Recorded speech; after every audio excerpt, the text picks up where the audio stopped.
I needed to put myself out of my comfort zone.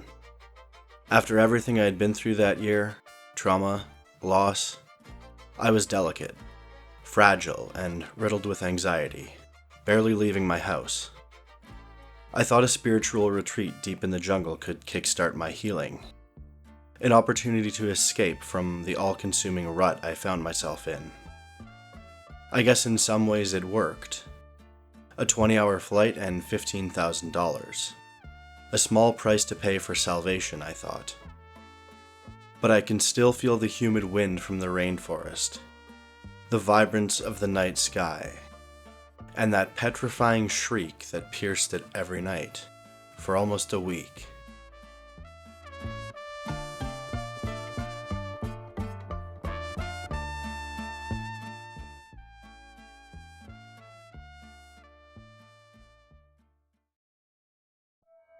A 20-hour flight, an hour bus ride, a 10-hour hike, and then a 2-hour boat ride to finish it all off. All over the course of 4 humid, hot, and miserable days. That's what it took for true isolation. True healing, they said. A few group members passed out, even threw up on the hike. But the guides assured us it was normal, and that we were safe. Natives to the area with over 65 years of jungle survival experience between the two of them. We trusted them.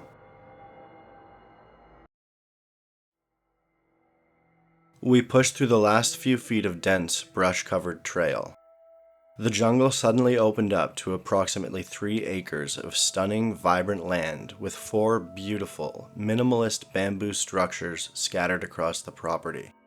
One being the main lodge, a place for activities, meditations, ceremonies, and meals. The other 3 sleep camps that we'd be spending our nights in. This place was a true oasis, a gem sitting perfectly in the middle of a dangerous, unforgiving jungle. We had made it. We were assigned a sleep cabin right away and sent to rest, to recover from the excursion. The first few days there were nothing short of a dream. The teeming color of the plants, flowers, and tropical birds were mesmerizing. The group meditations, I noticed my thoughts for the first time, how they slowed down and were gradually replaced with a deep sense of peace and comfort. Connectedness with life, you could say. Before booking this trip, my biggest fear were the massive spiders we'd inevitably be sharing a home with. But even that fear slowly started to dissolve. I still wasn't a fan of the 6-inch tarantula that hung out in the corner of the ceiling every night, but even that became okay. With a couple travelers naming him George, I didn't mind him. The third night was when things started to go downhill, to put it lightly. It was around 11:30 p.m. The sun had set an hour before, and a group of us stayed out after watching it to meditate under the night sky. Suddenly, our peace was ripped away with a sound I struggle to describe to this very day. A dreadful, deafening shriek that seemed to ring out through the entire jungle.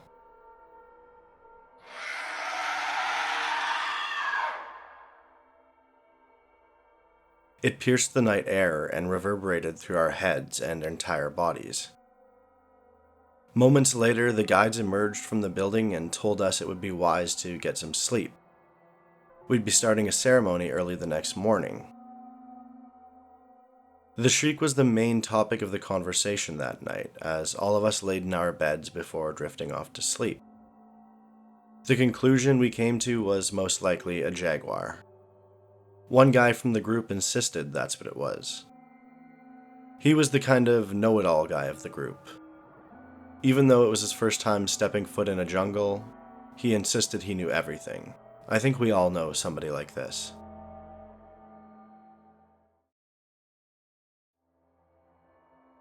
The next morning we emerged from our cabins and walked over to greet the 2 guides who were examining some black oily substance on one of the trees in the middle of the property. One girl, squinting her eyes and looking close, asked, "What's that?" The guides kinda looked at each other with concern, looked back at the group and shrugged, playing it off and then changing the topic. I didn't really notice at the time, but looking back, they both seemed tense throughout the day's activities, almost distracted. Night rolled around and the same group of us sat out under the night sky like we did the previous 2 nights. There was something special about the night here.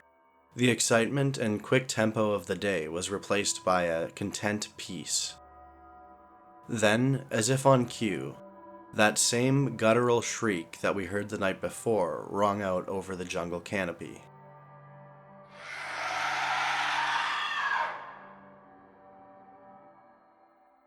Slightly less disturbed and more curious, one of the girls sitting with us, Miranda, cupped her hands around her mouth and tried her best to mimic the sound. As soon as she did, everything got silent. Not quiet, I mean completely silent. The sense of the vibrant enjoyment left my body and it was replaced by an empty feeling of unease. Moments later, both guides burst out of their cabin doors and ran down to the group looking scared. The taller guide in broken English said, "You need to go back inside. Turn off the lights, lock your doors and be quiet. Don't come out until you see the sun crest over the trees tomorrow morning, and not a moment sooner." We didn't question them. The look on their faces and their nervous tone told us enough. Inside the cabin, we laid in the darkness, everyone whispering and throwing in their 2 cents about what might have made the sound.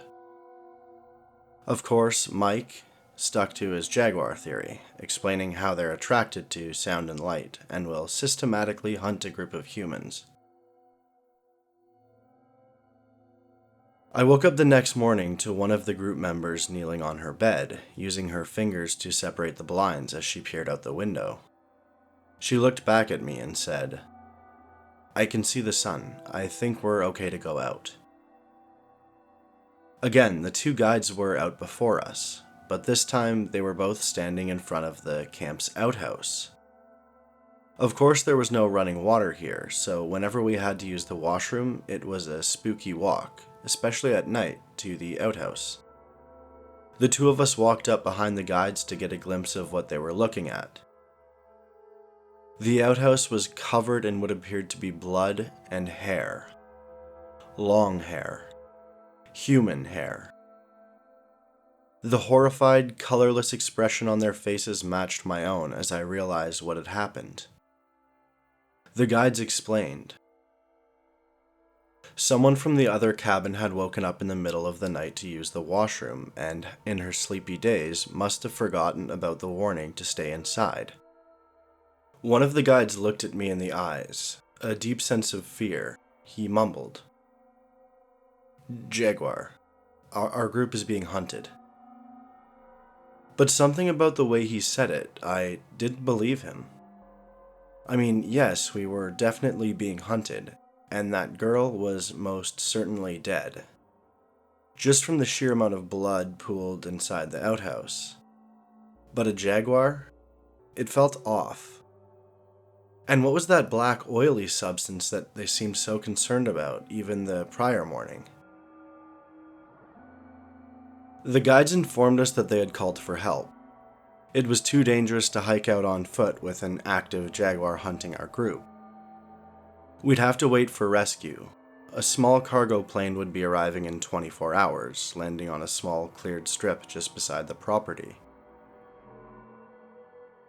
In the cabin, Miranda, the girl who replied to the screeching sound the night before, sat on her bed, rocking with her knees to her chin, eyes wide and staring at the floor. She didn't move from that spot the entire day. She didn't talk except when someone asked her something, and she'd only reply with, "Yeah," or "No." Night rolled around, but we all knew we wouldn't be sleeping. We were being rescued in the morning. Then that same shriek.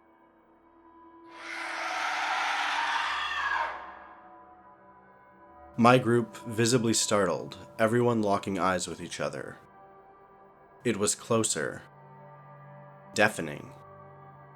Not kilometers away this time. I rushed over to the window above Miranda's bed. She didn't move, not even her eyes.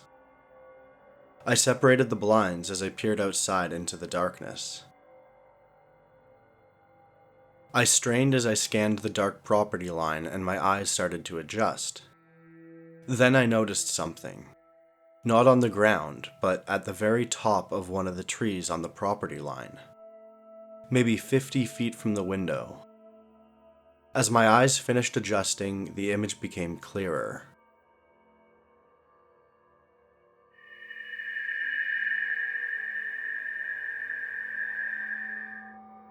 It wasn't a jaguar. Not even close. There, in the tree, was a figure. Tall, black. Incredibly tall and thin. Its knees bent as long, thin arms grasped the branches on either side. Its mouth hung open as it made direct eye contact with me. My blood ran cold as it slowly pointed just beside me, to Miranda, but never breaking eye contact with me. Then it let out another shriek and leapt incredible distances treetop to treetop, disappearing into the night. Its speed alone left me in disbelief, not to mention the lengths of its arms when they were fully extended. I slumped back onto the bed, trying not to wear my fear on my face. "What did you see?" Mike asked. I just replied with, "Nothing, it's too dark to see anything." I decided it wasn't a good idea freaking out the rest of the group. Besides, I didn't have the slightest idea what I just saw. What that thing was. The rescue plane landed just as the sun was coming up. As we flew out over the jungle canopy, I stared out the window looking down, imagining, knowing that that thing was somewhere below, swinging from tree to tree, mouth wide open, probably watching someone, somewhere. Of course, the news covered the incident as a jaguar attack. They even shot a jaguar claiming it was responsible for that girl's death. But I, and I think everyone on that trip knew, that was no jaguar.